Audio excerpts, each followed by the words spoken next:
The first time I saw humans fight was during the Nexus Wars. I was a mere security grunt, tasked with evacuating my colony as the Void Hunters closed in. We thought ourselves doomed. Our weapons barely scratched their shields, and our strongest barriers crumbled under their onslaught. Then they came. Just 12 humans. 12 impossibly fast, horrifyingly strong creatures from a world we dismissed as too harsh for intelligent life to evolve. They moved like liquid death through the Void Hunters' ranks, their primitive projectile weapons somehow more effective than our energy-based arsenal. 3 of them died holding that corridor.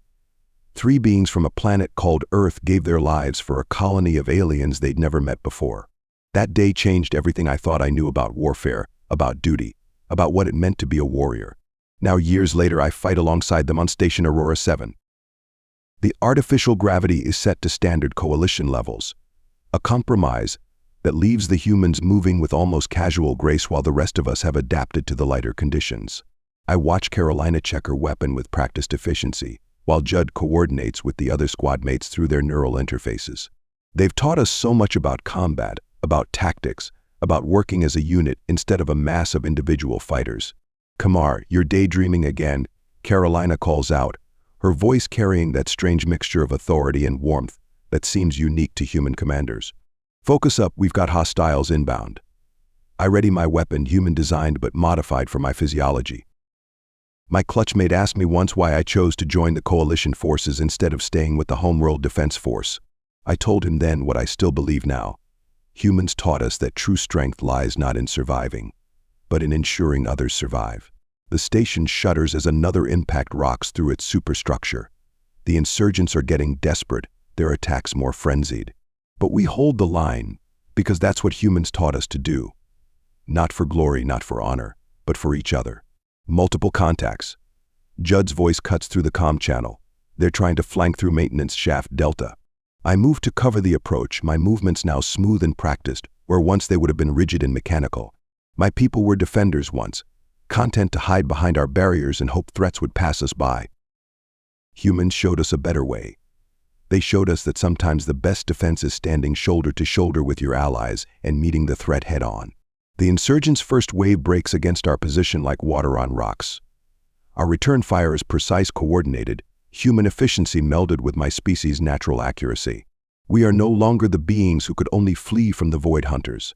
We are warriors of the coalition, students of humanity's art of war, and we will not be moved. The station's emergency klaxons scream to life as a new alarm joins the cacophony of battle. Warning lights paint the corridor in harsh crimson pulses.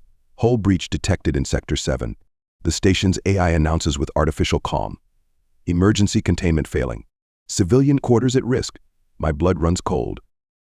Sector 7. That's where we evacuated the refugees from the Centauri colonies. 3,000 civilians, including hundreds of children from a dozen species.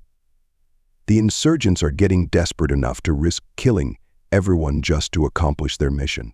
"Team, we need to move." Carolina's voice carries over the sounds of combat. "If that breach widens on it."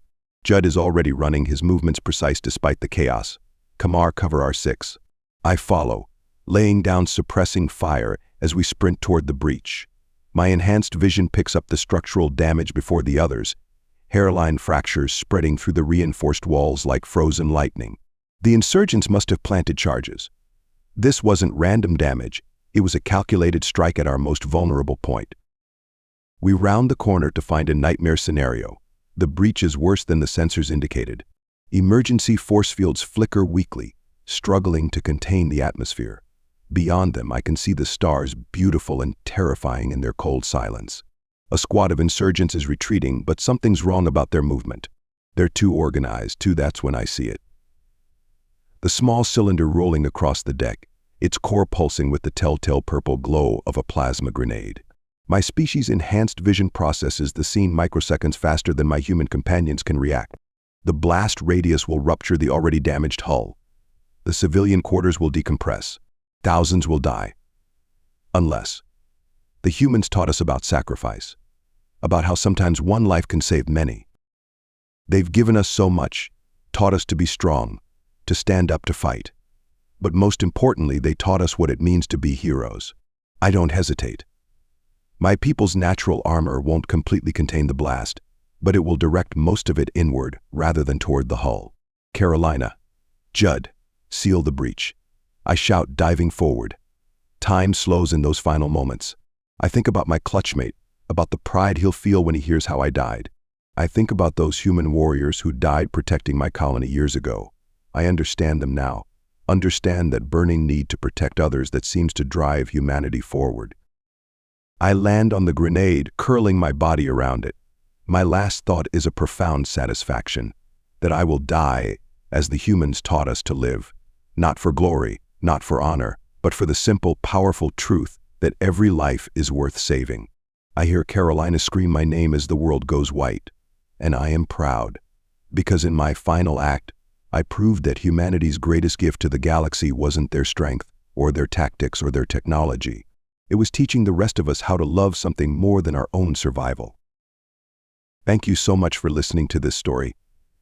I hope you enjoyed it. Be sure to leave it a like and to subscribe if you'd like to see more. Feel free to comment and share it as well. With all that said, go on and check out the video in the top left. I think you might like it.